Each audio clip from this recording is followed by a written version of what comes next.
इतने सारे डायमेंशंस होते हैं। पहला था फिजिकल हेल्थ, आपका शरीर। उसके बाद था मेंटल हेल्थ, उसके गहरे तल पर आपके विचार। और तीसरा था इमोशनल हेल्थ, सबसे गहरे आपकी भावनाएं। हमने ये जाना था कि ये सबसे इंपॉर्टेंट है और जिंदगी को सबसे ज्यादा इम्पैक्ट करता है। तो सवाल उठता है कि अगर ये इतना इंपॉर्टेंट है तो इसे हेल्दी कैसे रखा जाए। मान लीजिए फिजिकल हेल्थ की बात हो तो किसी को हेल्दी रहने के लिए क्या क्या चीजों की जरूरत है। सबसे पहले डाइट, सही खाएंगे तो सिस्टम सही रहेगा। सेकंड एक्सरसाइज, तो फिर हमारा डाइजेस्टिव सिस्टम स्ट्रांग रहेगा और आप कुछ भी जो खाएंगे उसे अच्छे से पचा पाएंगे। थर्ड डिटॉक्सिफिकेशन, अगर शरीर में कहीं पर कोई भी गंदगी, कोई टॉक्सिन्स जमा हो गए हैं तो वो शरीर से बाहर जाने चाहिए, इसलिए शरीर साफ सुथरा हो जाना चाहिए, डिटॉक्सिफाई करना पड़ेगा। अब इमोशनल हेल्थ की बात करें तो भी यही 3 पॉइंट काम आते हैं, लेकिन emotional world, emotional diet, emotional exercise और इमोशनल डिटॉक्सिफिकेशन। आज का हमारा टॉपिक है इमोशनल डाइट। आखिर ये है क्या इमोशनल डाइट? अब हम इमोशंस खाते तो है नहीं कि चूज कर लें कि आज मैं ये वाला इमोशन खाऊंगा, आज मैं वो वाला इमोशन खाऊंगा, ऐसा तो नहीं होता। तो फिर ये डाइट क्या है? इसको समझने के लिए पहले जरा इमोशंस को समझिए। जब भी इमोशंस की बात आती है तो आपके दिमाग में क्या पिक्चर जाती है, क्या इमेज आती है? अगर कोई आपसे ये सवाल पूछे कि इमोशंस सॉलिड होते हैं, लिक्विड होते हैं या गैस, तो आपका जवाब क्या होगा?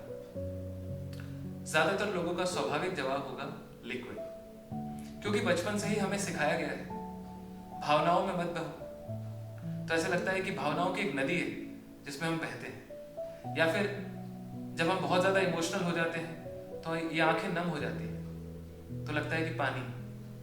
तो इमोशंस का पानी से एक बहुत गहरा रिश्ता है, बहते हुए पानी से खासकर। तो अगर वाकई ऐसा है कि इमोशंस बहते हुए पानी है तो फिर एक चीज बहुत जरूरी है, उसका बहते रहना। पानी अगर रुक जाएगा, एक जगह पर ठहर जाएगा, तो उसमें गंदगियां पैदा होनी शुरू होंगी, बीमारियां पैदा होनी शुरू होंगी, वो कंटेमिनेट हो जाएगा। और अगर वो बहता रहेगा खुलेपन के साथ तो तरोताजा रहेगा, हमेशा स्वस्थ रहेगा। तो फिर से आ जाते हैं इमोशनल डाइट पे। इमोशनल डाइट क्या है? इमोशनल डाइट है ओपननेस, हमारा खुलाव, अपने इमोशंस को बहने देने की आजादी। अब ये इमोशंस बहते कैसे हैं? ये दीवारों के साथ तो नहीं बहेंगे, मोबाइल और कंप्यूटर के साथ भी नहीं बहेंगे, फिर कैसे बहेंगे इमोशंस? 6th क्लास की साइंस की किताब में लिखा हुआ है man is a social being. क्या मतलब हो सकता है? इसका मतलब कि मैन साथ में रहता है, सामाजिक स्ट्रक्चर में रहता है। पर क्यों? सिर्फ सिक्योरिटी के लिए, जानवरों से बचने के लिए? नहीं, हम सब साथ में रहते हैं क्योंकि प्रकृति ने हमें इस तरीके से डिजाइन किया है। हमें हमारे इमोशंस को बहने देने के लिए बड़ी जगह की जरूरत होती है, और वो जगह होती है दूसरे लोग, जो अपने अंदर हमें वो जगह देते हैं जहां पर हमारे इमोशंस को फैलाव मिले, हमारे इमोशंस बहें। जब भी आप बहुत ज्यादा खुश होते हैं, क्या करते हैं? आप अपने सबसे करीबी दोस्तों को फोन करते हैं, परिवार वालों को फोन करते हैं, उन्हें वो खुशी बताते हैं। क्यों? पार्टी देते हैं, सबको बुलाते हैं। क्यों? क्योंकि आप चाहते हैं कि जो इमोशन आपके अंदर है वो उन सब के अंदर भी बहे, वो बड़ा हो जाए। तो बाकी लोग वो स्पेस प्रोवाइड करते हैं कि आपका इमोशन उनके अंदर भी बहेगा, और इससे आपका इमोशन बड़ा होता है। जब आप बहुत दुखी होते हैं तब किसी अपने के पास जाते हैं, अपने मन की सारी बात कहते हैं। क्यों? क्योंकि आपको विश्वास है कि कहने से मन हल्का होगा। आपने ऐसा अनुभव किया है, क्योंकि आपका जो इमोशन आपके अंदर घुट रहा था वो उसके अंदर भी फ्लो कर रहा है, उसे थोड़ी खुली जगह मिलेगी बहने के लिए। तो ये है इमोशनल डाइट, हमारे इमोशंस का बहना। लेकिन अगर हम इमोशनली क्लोज्ड होते जाएंगे, जो आज की दुनिया में हो रहा है, हम मिल तो बहुत सारे लोगों से रहे हैं लेकिन वो मिलना बहुत नकली है। हम इमोशनली कनेक्ट नहीं होना चाहते, सिर्फ काम से काम रखना चाहते हैं। ये बहुत खतरनाक है।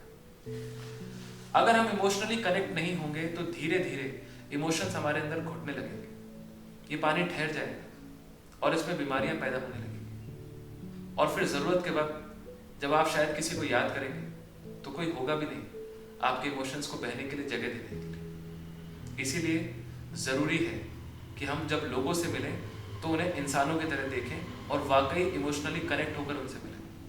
चाहे आप किसी भी काम के लिए उनसे मिल रहे हो, एक छोटा सा सामान खरीदने के लिए क्यों ना जा रहे हो दुकान पे, हंसकर मिलिए, हालचाल पूछिए, इसमें कोई खराबी नहीं है और कोई खतरा भी नहीं है। हाँ, अगर आपके पास कोई ऐसा इमोशन है जो बहुत ही अंदरूनी है या कोई ऐसा जख्म है जो आप सबको नहीं बता सकते और आपकी ज़िंदगी में ऐसा कोई भी नहीं है जिसके साथ आप वो सब शेयर कर सकते हैं, तो ऐसे में आपको किसी काउंसलर के पास जाना चाहिए और अपने उस हिस्से को भी उसके सामने एक्सप्रेस कर देना चाहिए ताकि वो इमोशन भी एक्सप्रेस हो जाए, बहने लगे। जैसे ही वो बहने लगेगा आप देखेंगे कि उसकी आधी बीमारियां कम हो जाएंगी और आपको रिलैक्सेशन फील होगा। लेकिन अगर ऐसा नहीं भी है, अगर जिंदगी में ऐसा कोई दर्द नहीं है, दुख नहीं है, तो फिर इमोशनली खुले रहिए, हंसते रहिए, लोगों से मिलिए, जुड़िए, कनेक्ट कीजिए।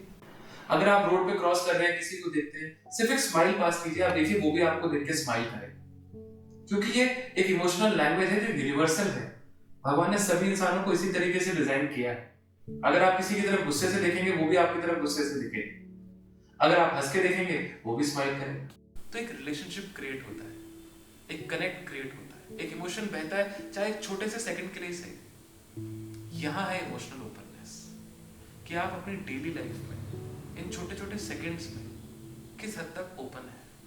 जितना ज़्यादा आप ओपन होते जाएंगे आप देखेंगे आप इमोशनली हेल्दी होते जा रहे हैं, आपके अंदर और अच्छे इमोशंस फ्लो करेंगे। तो आज के बाद अपनी इमोशनल डाइट को हमेशा ध्यान में रखेंगे, अपने अंदर हमेशा एक खुलापन पैदा करेंगे, इमोशनल ओपननेस, और कोशिश करेंगे सबके साथ पॉजिटिवली कनेक्ट करने।